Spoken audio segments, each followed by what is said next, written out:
The observation deck of the human battleship was cold and silent. Commander Teo stood with his hands behind his back, watching the stars beyond the thick, reinforced glass. Behind him, the hum of machines and the soft beeps of control panels filled the empty space. He had not slept in 36 hours. Neither had most of his crew. 7 years. 7 long years of war with the Kethra Empire had changed everything. Teo could remember the time before, when Earth was peaceful, and humans had not yet learned that the universe was full of other species. That felt like a dream now, a memory from another person's life. The Kethra were unlike anything humans had imagined. They were tall, strong creatures with green and gold-scaled skin. Their eyes were sharp and intelligent. They had technology that made human weapons look like toys from ancient times. When they first appeared near Earth's colonies, no one believed the initial reports. It seemed impossible, but it was true. The first attack had been devastating. Entire settlements disappeared. Thousands died in the first week alone. Humanity had fought back with everything they had, and slowly they learned to fight against this alien enemy. But the cost was enormous. Every day more soldiers died. Every week more colonies fell or were abandoned. Teo had watched friends become shadows of themselves, watched generals age 10 years in one, watched hope fade from people's eyes.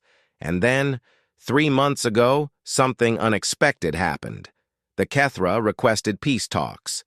Teo had been suspicious at first. It seemed like a trick, a way to catch humanity with their guard down. But the peace proposal came through official channels with full diplomatic protocols. The Kethra Supreme Commander Zalthor wanted to negotiate. The war was costing both sides too much. There had to be another way. Now Teo stood on a neutral space station called Horizon 7, which floated in the empty space between human territory and Kethra space. He wore his dress uniform, the one he saved for official ceremonies. It felt strange to wear something so formal, so civilized. For 7 years, he had lived in combat armor. This uniform felt like a costume. The negotiation room was large and carefully designed. One half was set to human comfort, normal temperature, normal atmosphere, normal gravity. The other half was adjusted for the Kethra, hotter and with higher gravity. There was a line down the middle of the room where the two environments met. Supreme Commander Zalthor entered first. He was exactly what Teo expected. Tall, powerful, with scales that glimmered under the station lights. His presence filled the room like a storm. Behind him came other Kethra officers and officials, all watching with careful eyes. This was a historic moment, and everyone knew it. "Commander Teo," Zalthor said, his voice deep and powerful. He spoke human language, which surprised Teo. The translation was perfect. "You come to discuss peace." Teo nodded slowly. "I do. My people are tired of war. I believe your people are as well." Zalthor made a sound that might have been laughter. "Yes, but peace between enemies is not simple. It requires trust." "And how do you trust an enemy you have fought for 7 years?" The human commander had no answer. Zalthor seemed to know this. He leaned back in his chair, which was large and reinforced for his massive frame. "I have a proposal," Zalthor continued. "A way to make peace that will bind our species together. A way that neither can break without destroying themselves." "What kind of proposal?" Teo asked carefully. "A marriage alliance," Zalthor said simply. "Your strongest warrior will marry my bloodline. This will join our families, our species. Such a bond cannot be broken lightly." Teo felt his stomach tighten. He understood what was happening. This was not a proposal. This was a demand hidden in careful words. "And who would this warrior be?" he asked, though he already knew the answer. "You, Commander. You are humanity's finest. The soldier who saved 3 colonies. The leader who turned battles we should have won into defeats for my people. You are the one whose name the Kethra fear most." The other human negotiators looked uncomfortable. General Morse, who was leading the peace talks, shifted in his seat. They all knew what was being asked. They all knew what Teo's answer had to be. "And who would I marry?" Teo asked. "My daughter," Zalthor said. "Hayri." The name hung in the air like a stone. Teo had heard the name before, in intelligence reports. Hayri, the Kethra princess. Very little was known about her. She lived in the imperial palace, far from the war. There were rumors that she was large for her kind, that she was kept hidden away. Some said she was weak or sick. Others said she was a genius scientist. No one really knew.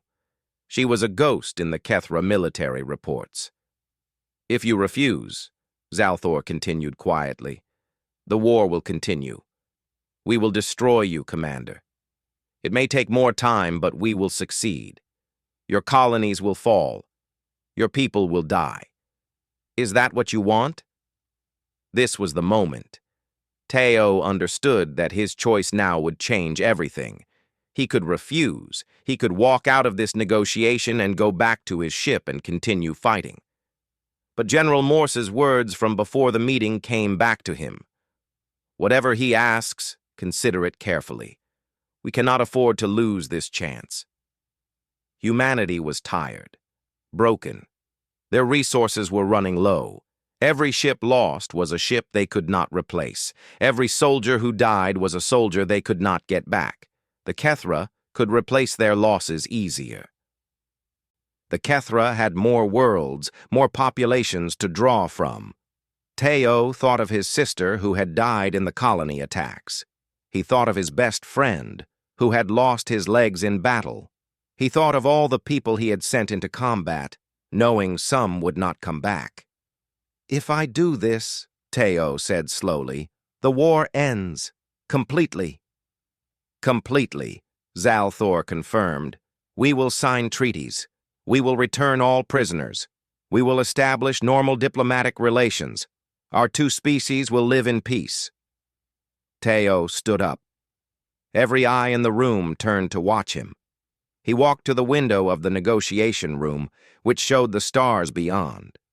Horizon 7 was so far from home, so far from anything familiar.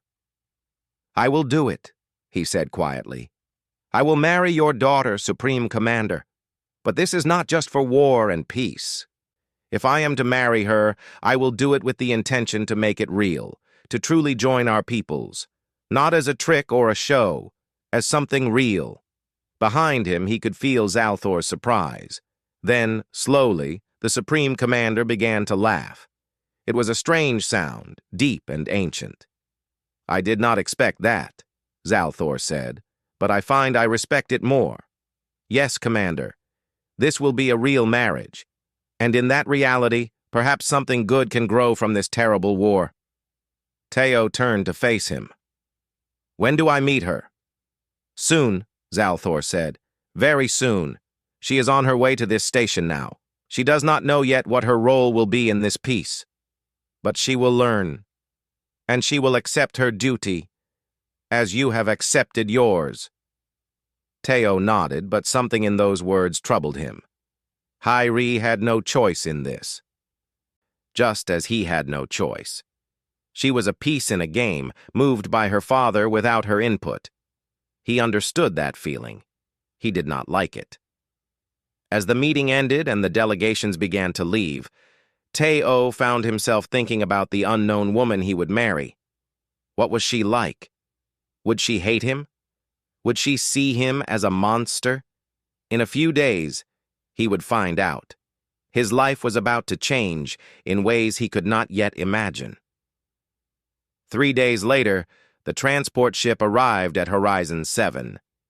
Teo watched from the docking bay as the massive Kethra vessel extended its connection bridge. He wore his dress uniform again, and this time other human officials stood beside him. This was a ceremony, they had been told, the first public face of the new peace between species. His heart beat faster than it should. Teo had faced enemy ships with more calm than he felt now. He did not know this woman. She was a stranger, a princess from an alien world, raised in ways he could never understand. Everything about this situation was strange and uncomfortable. The first figure to emerge from the transport was a Kethra attendant. Then another. They were servants, dressed in the fine clothes of the imperial palace. Finally, a third figure appeared in the doorway of the ship. Hi-Ree was nothing like what Teo expected. She was large, yes, much larger than the other Kethra he had seen. But it was not the shape of a sickly creature. She was heavy with substance, her green and gold scales shimmering under the station lights. She wore a long dress made of what looked like woven silver, decorated with strange jewels that caught the light. Her scales were darker than most Kethra, almost bronze in color. Her eyes, when she looked out at the docking bay, were bright golden and intelligent. But there was something else, something Teo noticed immediately. She was afraid. The princess moved slowly down the bridge, as if every step required thought and effort. One of her attendants held her arm. Teo could see that she was struggling with something, perhaps the gravity of the station, which was adjusted for humans and less intense than what her body was used to. Or perhaps it was just the effort of walking in front of all these strangers. When she reached the bottom of the bridge, she had to pause. Her breathing was heavy. She looked at Teo, and in that moment he saw all of her fear written across her face. She knew why she was here. She knew she was being married off like a piece in a game of military strategy. "Princess Hi-Ree," the human official beside Teo said, stepping forward. "Welcome to Horizon 7. Hi-Ree inclined her head slightly. When she spoke, her voice was softer than he expected, with a strange musical quality. "Thank you for receiving me. I am honored to be here for this important ceremony." Teo heard the way her voice trembled slightly on the last words. She was not honored. She was terrified. "Commander Teo," the official continued, "this is Princess Hi-Ree, daughter of Supreme Commander Zalthor of the Kethra Empire." Teo stepped forward and did something unexpected. Instead of offering his hand formally, he bowed. It was a human gesture of respect, not a Kethra one. He held the bow for a moment, long enough to show that it was genuine. When he straightened, he looked directly at Hi-Ree. "I am honored to meet you, Princess," he said in a calm, quiet voice. "I know this situation is difficult for both of us, but I want you to know that I will do everything I can to make this transition as comfortable as possible." Hi-Ree's eyes widened slightly. Around them, Teo could see the surprise on the faces of the officials and the Kethra attendants. This was not the response they had expected. The human commander was supposed to be formal and distant, performing his duty with military precision. "That is kind of you to say, Commander," Hi-Ree replied carefully. She paused, then added in a lower voice in her own language, "I did not expect kindness." Teo had spent the last 3 days learning basic Kethra, forcing his human tongue around sounds it was not designed to make. He understood her words, though his response might not be perfect. "Perhaps," he said slowly in her language, "we can be kind to each other. This does not have to be terrible." He saw something shift in her expression. Not happiness, exactly, but maybe a tiny lessening of the terrible weight of fear. The ceremony took place in the central hall of Horizon 7, a space that had been decorated for both human and Kethra comfort. There were flowers and lights, and a special platform where Teo and Hi-Ree would stand before the officials of both species. The room was filled with witnesses. Representatives from human governments and military, representatives from the Kethra Empire. This was history being made. Hi-Ree moved slowly through the space. Teo noticed that one of her attendants stayed close, ready to catch her if she fell.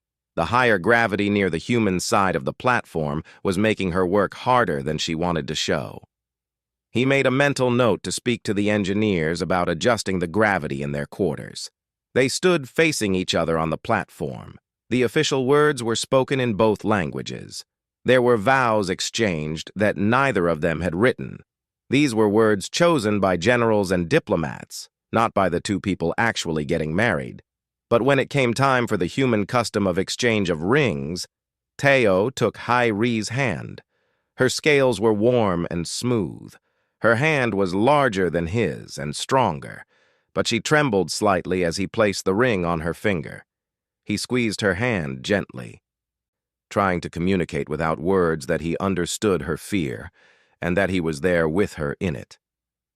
When the ceremony ended, they were pronounced married. The room filled with cheers and applause. It was done. They were no longer two people. They were now a symbol, a bridge between species. That night, they were escorted to the captain's quarters that had been prepared for them. It was a large space, designed to accommodate someone Hai-Ri's size. There was a special reinforced bed and furniture made of thick, strong materials. The space had been adjusted for Kethra temperature and gravity. Tayo had expected to feel angry or trapped. Instead, when he was alone with Hai-Ri for the first time, he felt something unexpected: pity and curiosity. "Are you all right?" he asked simply. Hai-Ri was sitting on the edge of the bed, her large frame looking somehow smaller in the moment. She looked up at him with her golden eyes. "I am trying to be," she said in careful human language. "I was told to be strong, to accept my duty, to not complain or show weakness." "You do not have to do those things here," Teo said, surprising himself with the words. "Not with me. Not when we are alone." Hai-Ri looked at him for a long moment. Then, slowly, her shoulders sagged, and she let out a long breath she seemed to have been holding since she arrived. "I am so afraid," she whispered. "I do not know you. I do not know what you want from me. I do not even know if you hate me." Teo did something that shocked them both. He sat down beside her on the bed, careful to give her space. "I do not hate you," he said quietly, "and I do not want anything from you except to try. To try to make this work, to try to know each other. That is all I can ask." For the first time since arriving at the station, Hai-Ri smiled. It was small and uncertain, but it was real. Weeks passed, then months. Teo began to understand something surprising. Getting to know Hai-Ri was not a burden. It was genuinely interesting. The station had a large library database containing information about both human and Kethra culture. In the evenings after the official ceremonies and dinners were finished, Teo and Hai-Ri would sit in their quarters and talk. He would ask her questions about her world. She would ask him questions about his. Slowly, they began to build a picture of each other's lives. Hai-Ri had been born in the Imperial Palace. She had never left it. When she was young, before she became very large, she had been trained as any royal child would be. She learned languages, history, science, and politics. Her father had plans for her to become a great leader someday. But as she grew older and her body became larger than was considered normal, those plans had changed. "My father started keeping me inside more," she explained one evening, sitting in a comfortable chair that had been specially made for her.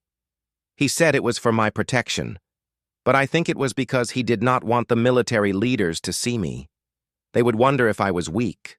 They would question his bloodline." Teo listened carefully. "That must have been lonely." "It was," Hai-Ri admitted. "I had my teachers and my attendants, but I had no one my own age, no one who was a friend. I spent years looking out windows at a world I could not reach." Teo told her about his own childhood, how he had grown up on a small colony near Earth, how he had wanted to be a scientist, but the war changed everything, how he had lost people he cared about and had to become harder to survive, how some days he could barely remember what peace felt like. "I was angry for so long," he told her, "at your people, at the war, at myself. I thought it would help if I just pushed the feelings away. But it does not work that way. The feelings are still there. They just hide. Hyrie reached across the small table between them and touched his arm. It was the first time she had initiated physical contact with him beyond what was required for ceremonies. I think, she said slowly, that maybe we were both trapped. Your war trapped you. My father's palace trapped me, and now we are trapped here together. But perhaps not in a bad way, Teo suggested carefully. Hyrie considered this. Perhaps not, she agreed.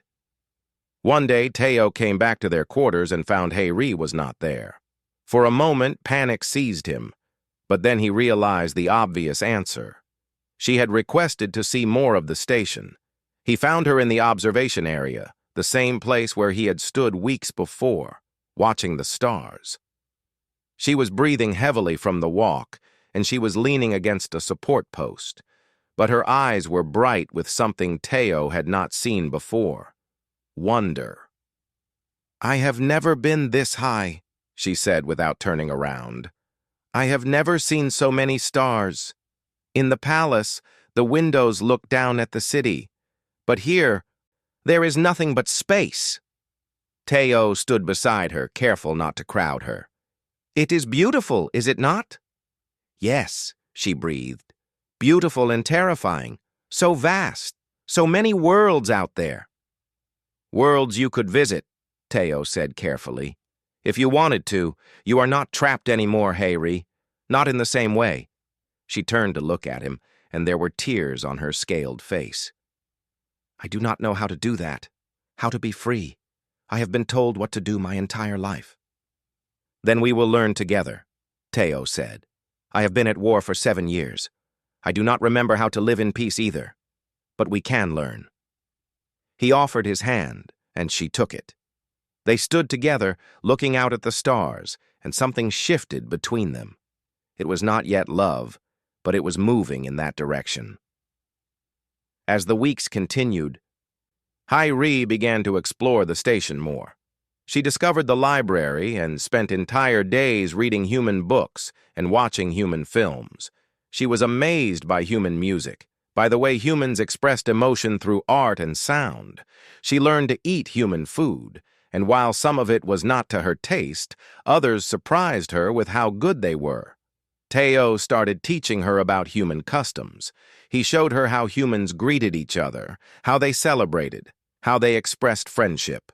In return, Hyrie taught him Kethra dances, the ritual movements that her people used to tell stories of their history. It was in these dance lessons that Teo began to see who Hyrie really was. Her movements were slow and heavy, constrained by gravity and her own body, but they were graceful. There was power in them. There was story. She danced about ancient Kethra warriors. She danced about space exploration. She danced about love and loss. And as she moved, her face transformed. The careful expression she usually wore fell away, and he could see her joy, her sadness, her strength. One evening, after a particularly long dance, Hyrie was breathing heavily. Teo helped her sit down and brought her water. As he handed it to her, their fingers touched, and neither pulled away. Do you ever regret this? She asked quietly. Marrying me, I mean. You were forced to do it. You must hate what your life has become.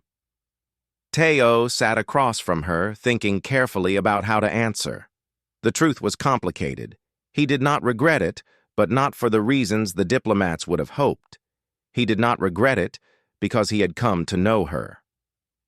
Because he had discovered that beneath the scales and the strangeness was a person he had grown to care about. No, he said finally, I do not regret it. Not anymore. Hyrie's eyes widened. Why? Because you are interesting, because you are kind, because when you laugh it makes me want to laugh too, because you are so much stronger than you think you are. Hyrie looked down at her large hands. My body does not feel strong. It feels like a cage. Your body is part of you, Teo said, but it is not all of you. I see your strength. It is in your mind. It is in your spirit. It is in the way you face a world that has always told you that you should be smaller, quieter, less yourself. But you are here anyway. You are trying. That is strength. When he finished speaking, Hyrie was crying.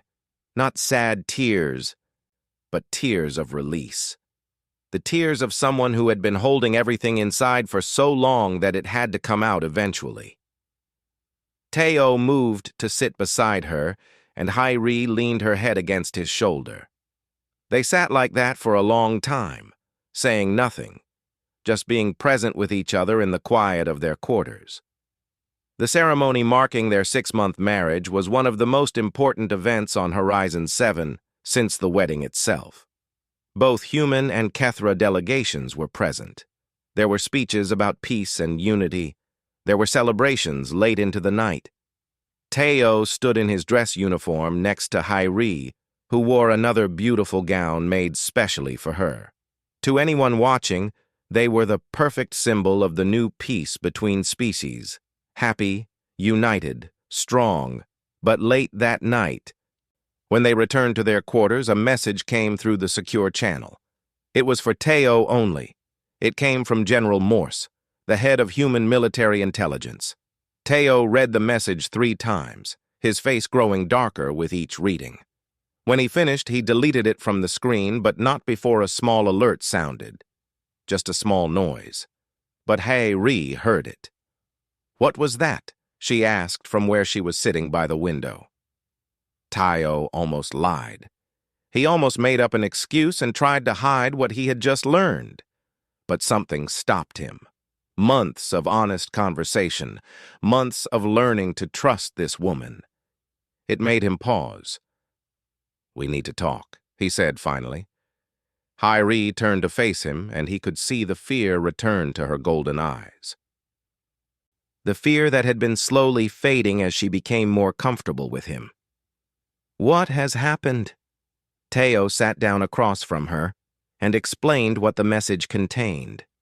There was a faction within the Kethra military, led by a general named Corax, who was opposed to the peace treaty.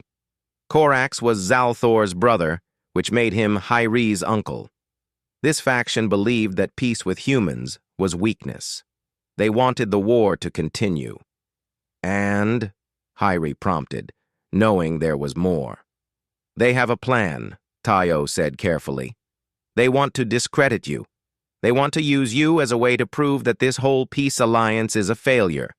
According to the intelligence report, they were planning to bring you to Kethra space and then make you disappear. They would blame humans. It would start the war again." Hyrie's face went very still. "They would hurt me?" "Yes," Teo said, not lying to her. "They would. You are useful to them as a victim, as a way to make humans look like enemies." "But my father," Hyrie said, "he would not allow it." "Would he?" Teo did not answer immediately. "The intelligence suggests that your uncle may have more support within the military than your father realizes. Your uncle has been very quiet, building power slowly, and your position is complicated. You are the princess, but you are also living with humans. Some of the traditional military leaders may see you as having betrayed your own people." Hyrie stood up and walked to the window, her movements slow and heavy.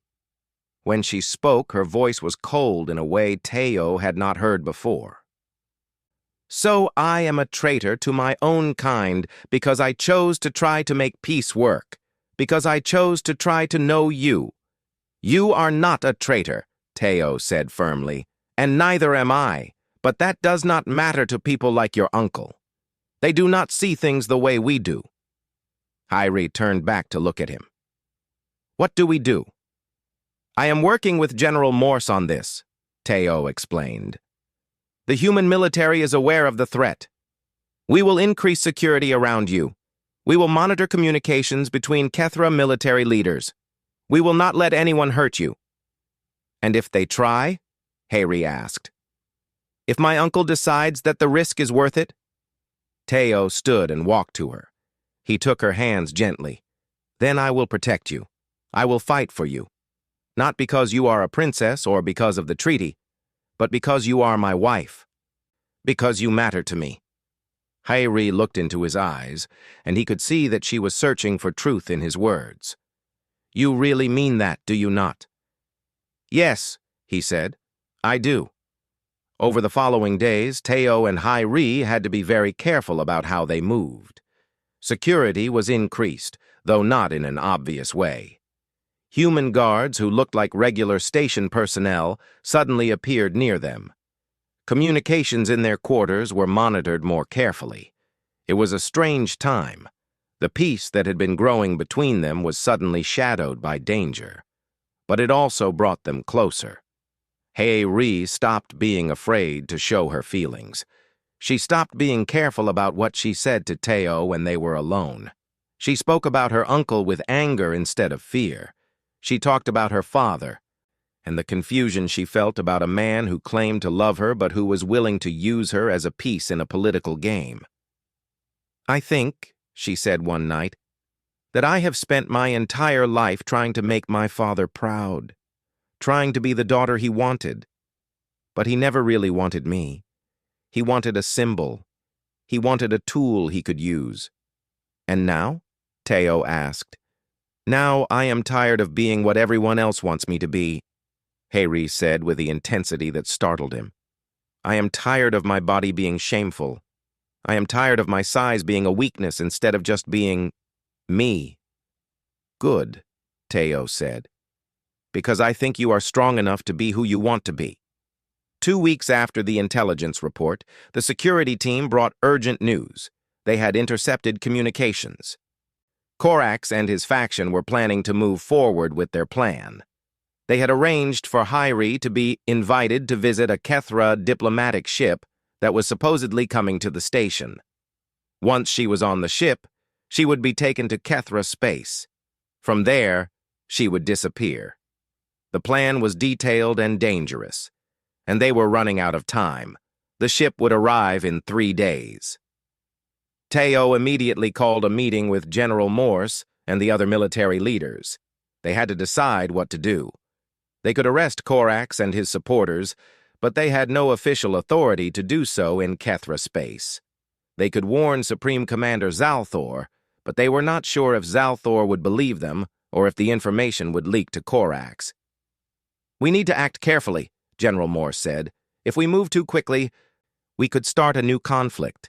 If we move too slowly, we could lose the princess. It was Hairi who provided the solution. When Teo told her what the plan was, she thought for a long moment, then said something that changed everything. I will do it, she said simply. What? Teo asked, shocked. I will pretend to go along with their plan, Hairi explained. I will act like I do not know about it. I will go to the ship. But your military will be prepared, and I will communicate with my father while I am there. I will tell him about my uncle's betrayal directly. That way the proof comes from me, not from human intelligence. My father will have to believe me. It was dangerous and brave. Teo wanted to refuse, to find another way that did not risk her. But Hairi was right. This was the only way that would work without starting a new war. If you do this, he said slowly, I will be close by. The moment anything goes wrong, we will extract you. I know, Hairi said. And then she did something that surprised him. She pulled him close and kissed him. It was her first kiss, and it was brief and awkward because of the difference in their shapes. But it was real. It was a choice. It was an act of trust and something that looked very much like love. What was that for? Teo asked. For believing in me, Hairi said. For seeing me. For trying to protect me even though I am choosing to put myself in danger anyway. Over the next 3 days they prepared. Hairi was outfitted with a hidden communication device. The human military had ships standing by, ready to move if needed. Teo briefed her on what to say and what not to say. They practiced, they planned, and then the Kethra diplomatic ship arrived, and it was time. The Kethra diplomatic ship arrived right on schedule. Teo watched from the control room of Horizon 7 as it connected to the docking bay. He could see Hey-Ri on the monitor below, walking toward the ship with her attendants. She moved slowly and carefully, like she always did, but there was something different about her today. She looked strong. She looked determined. She looked like a princess, not a victim. "All units are in position," General Morse said through the communication channel. "Once she boards, we will monitor constantly. At the first sign of trouble, we move in." "Understood," Teo replied. He kept his voice calm and professional, but his hands were clenched into fists. Every part of him wanted to run down to the docking bay and pull her back. But he could not. This was her choice. This was her moment. Hey-Ri climbed the ramp into the Kethra ship. She paused at the top for just a moment, and Teo could imagine her taking a deep breath. Then she was inside, and the ramp closed behind her. "She is aboard," came the voice of the operative in the communication device. It was a woman's voice, belonging to Lieutenant Han, who was stationed in the ship as part of the diplomatic team. "I have visual. The princess is being greeted by General Corax himself." Teo watched the monitor as the ship separated from the station. The Kethra vessel was large and powerful, moving easily away into space. In a few minutes, it would be far enough away that the human military would lose reliable communications. This was the dangerous window. "Lieutenant Han, what is happening?" Teo asked quietly. "They are moving to a secure meeting room. General Corax is speaking to the princess. He is telling her that her continued residence on the human station is making her a target for those who oppose the peace.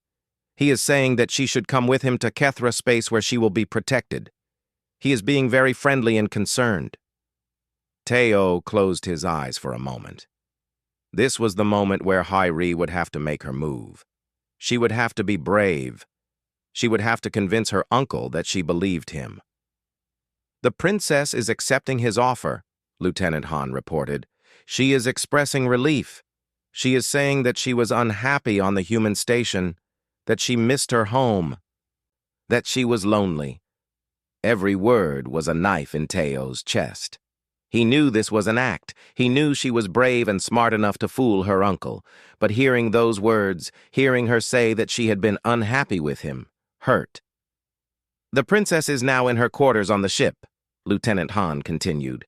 "General Corax has left her to rest. She is using the communication device. She is sending a message." "What kind of message?" Teo asked, his heart rate increasing. "She is using the Kethra Secure Communication Network," Lieutenant Han said with a tone of amazement in her voice. "She hacked into it using her royal access codes. She is sending a message directly to Supreme Commander Zalthor. She is telling him everything, about the plot, about her uncle's betrayal, about the faction that wants to restart the war. She is doing it with complete detail. She is even accessing military files to prove her claims." Teo felt something like pride swell in his chest. Of course she was doing this. Of course she was being smarter than all of them. She was not just surviving.